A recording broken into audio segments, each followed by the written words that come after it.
भगवान श्रीहरी विष्णू माता लक्ष्मीला अधिक मास महात्म्याची पुण्य पावन कथा सांगत आहेत. ते म्हणाले, हे देवी, सकल देव आणि सर्व तीर्थे गायीच्या शरीरात वास करतात, म्हणून गायीला अत्यंत पवित्र मानले जाते. पौलवे ऋषींनी गोमातेची पूजा केली आणि त्यानंतर आपल्या आश्रमामध्ये गायींचे निरंतर पालन केले. ऋषींच्या रागापुढे देवतांचेही काही चालले नाही.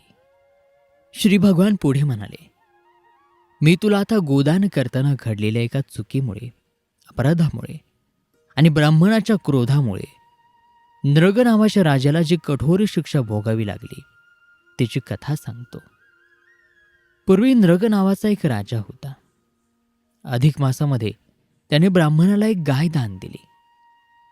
ती गाय त्या ब्राह्मणाच्या घरातून रात्री निसटून परत नृगराजाच्या गोशाळेत आली. दुसऱ्या दिवशी योगायोगाने राजाने तीच गाय दुसऱ्या ब्राह्मणाला दान देऊन टाकली. तो ब्राह्मण त्या गायीला घरी नेत असताना वाटेमध्ये पहिल्या ब्राह्मणाने ती गाय ओळखली आणि तो म्हणाला, काय रे चोरा, नृगराजाने मला काल दान दिलेली ती गाय तू चोरून चालवलीस? छे छे छे, मी तुझी गाय कशाला चोरीन?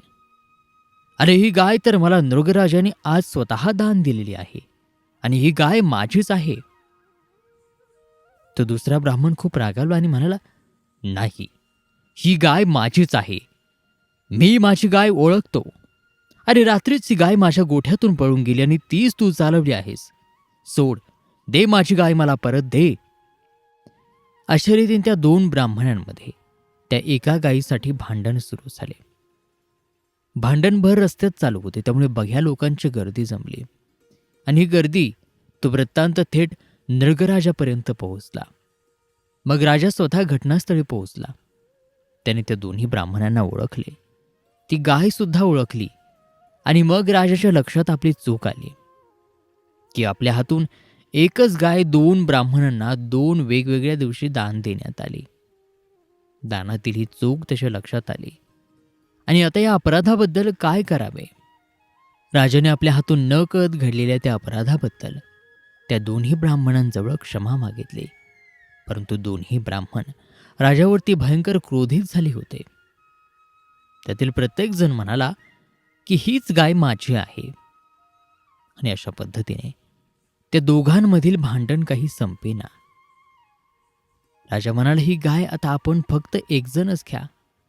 मी दुसऱ्याला दोन गायी देतो आणि एवढंच नाही तर त्याच्या मोबदल्यात अजून भरपूर दक्षिणा सुद्धा देतो.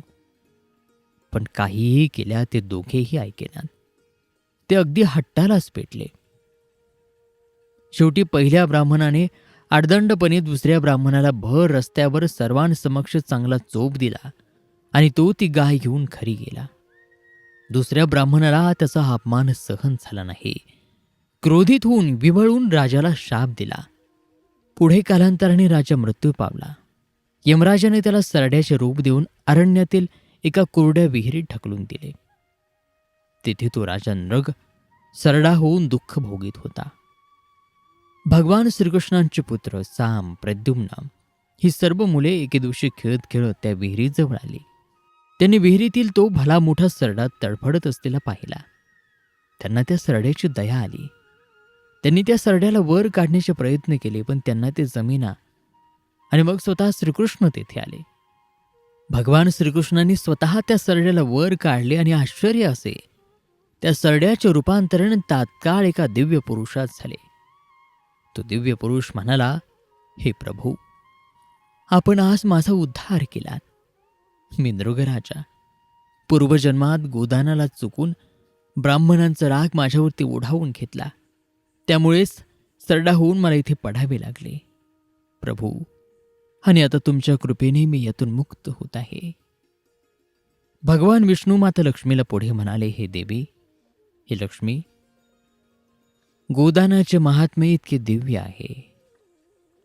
हे दान मनुष्याला दिव्यत्वाकडे घेऊन जाते आणि तेच जर चुकीच्या पद्धतीने करण्यात आले तर ते त्याच्या अधोगतीला कारणही ठरते. ब्राह्मण ऋषी आणि देव यांच्या रागाचा परिणाम म्हणून पौलव यांची आणि नृगराजाची कथा तू ऐकलीस. आता पुढे मी तुला दीपदान आणि दीपपूजा यांच्याबद्दल माहिती सांगून एक कथा सुद्धा सांगतो, ती तू नीट ऐक.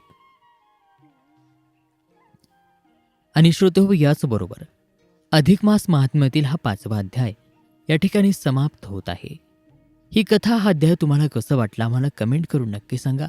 आणि हो, पुढील 6व्या अध्यायामध्ये दीपदानाची दीपपूजेची दिव्य कथा श्रवण करायला विसरू नका आपल्याच मेड फॉर मराठीवरती. तोपर्यंत आपले व्हिडिओ पाहत राहा, चॅनलला सबस्क्राईब करून आपले हे व्हिडिओ शेअरसुद्धा नक्की करा. चला पुन्हा भेटूयात पुढील व्हिडिओमध्ये पुढील अध्यायासह. तोपर्यंत नमस्कार, धन्यवाद.